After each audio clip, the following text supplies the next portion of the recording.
That's about this Malcolm-Jamal Warner situation. So we have more stuff has come out about Malcolm-Jamal Warner. You know, the stories have been changing a lot. There's been a lot of confusion swirling over the timeline that led to his death at age 54.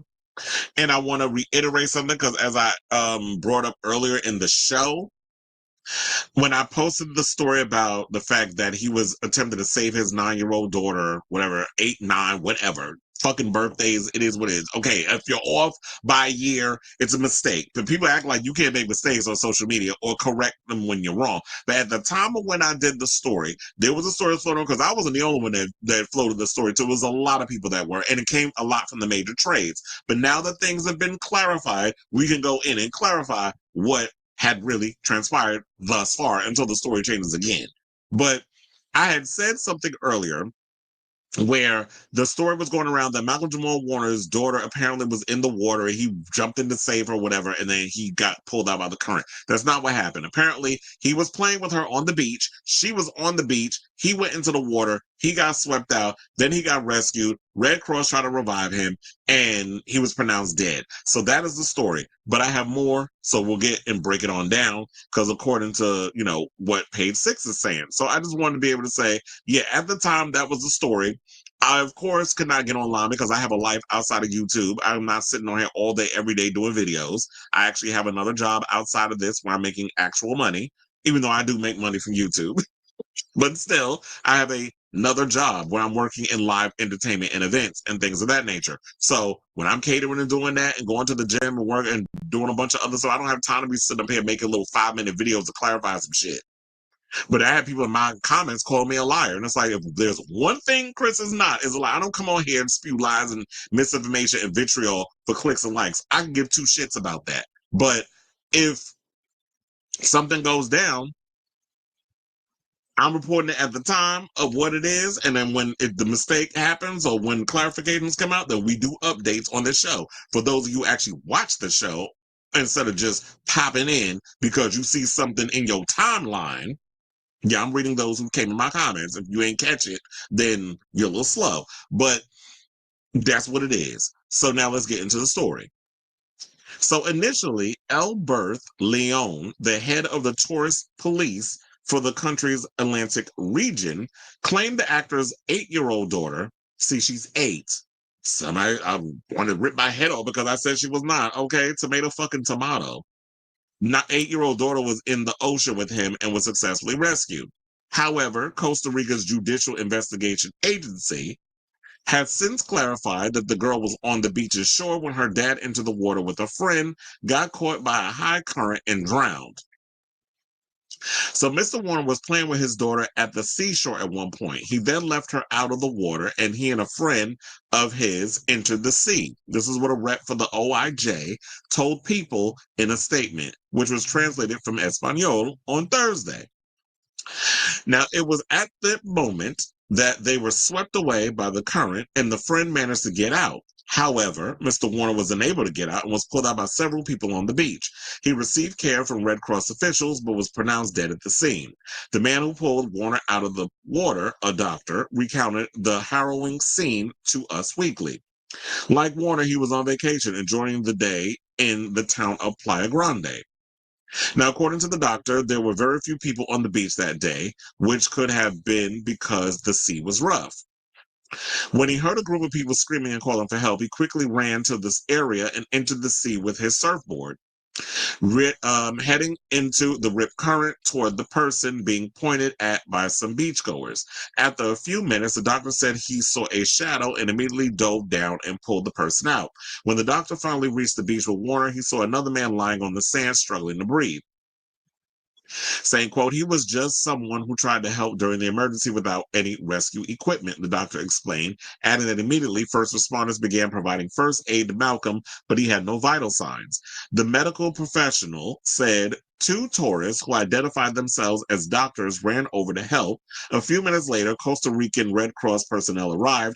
They used specialized equipment on the Cosby Show star, including a defibrillator, but he did not respond. Warner was pronounced dead at the scene at the age of 54 due to asphyxiation by submersion. The other man was transported to the local medical clinic in critical condition, but has since been released. So I believe the person that was gasping for air, whatever, was Malcolm's friend. And Malcolm unfortunately didn't get out. So that's the latest on that. Hopefully that was clarified for a lot of the people and that likes to jump in the comments, ready to pounce on somebody, calling people liars and don't know what the hell they're talking about. If mainstream pundits are saying this is the information, this is what we have to go on, unless your ass was there on that beach and you know what happened, shut the fuck up. Now, let's get into this story where it comes down to Keshia Knight Pulliam coming in and saying what she had to say and paying tribute to her big bro, Malcolm-Jamal Warner. Now, on Sunday, July 27th, the Cosby Show alum, who's 46, shared an emotional Instagram post in memory of her big brother Warner following his tragic death on July 20th. Saying, quote, "A week ago, I lost my big brother, but I gained an angel." This is what she wrote in the caption. "I love you. I miss you. We got our girls," red heart emoji, referring to Warner's wife and daughter. Now, alongside her message, Pulliam posted a clip of Warner playing bass guitar on stage in front of a crowd at the City Winery in Atlanta. In a brief clip that followed, two young girls who appeared to be the pair's daughters were seen walking with a horse on a farm. Now, I do have her IG post if it wants to open at any time. I don't know what's going on with Instagram, but an issue going on with Instagram where nothing wants to open. So yeah, apparently it doesn't want to open. So if y'all go over to Keisha's Instagram, I don't know, it must be some type of tech issue or whatever going on over there. But anyway, so she also added on her Instagram stories, "Thank you for every text, call, and all the love that you have sent my way. I just needed a moment," red heart emoji. And that's why I was like, yeah, everybody needs their time to kind of like get how they feel and get it together and grasp at what's going on before they come out and say something. I don't think everybody needs to just be immediately R.I.P. Malcolm or whatever the case is, unless you don't have like a deep connection to him. Whatever, just take all the time you need. And if you feel like you're at a point where you feel the need to want to speak out, and do it in your own time. So, um, Pulliam and Warner played famous siblings Theo and Rudy Huxtable on The Cosby Show, as y'all know, from 1984 to the show's end in 1992, and have remained close friends ever since. Pulliam's tribute to Warner comes after she appeared on the late actor's podcast, Not All Hood, Not All Hood, Nah. Just one, that's the name of your title? I mean, of your chat? Oh, I guess it's called Nah, stands for Not All Hood. I was like, what?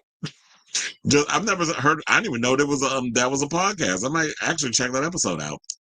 Just 1 month before his death, as the pair discussed their loyal friendships and the close bond their daughters share, saying, "She is more than my friend, she is family. Our bond goes way beyond the Cosby Show."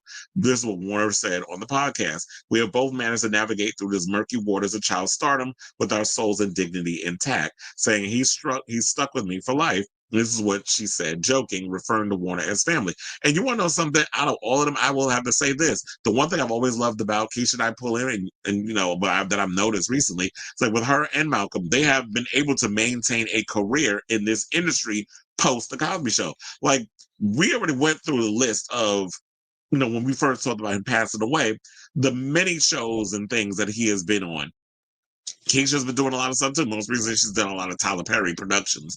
But for the most part, she's been out here still acting. So good on them that they didn't get caught up in that whole child star curse where they've had to sell their souls and their body parts just so they can get a role.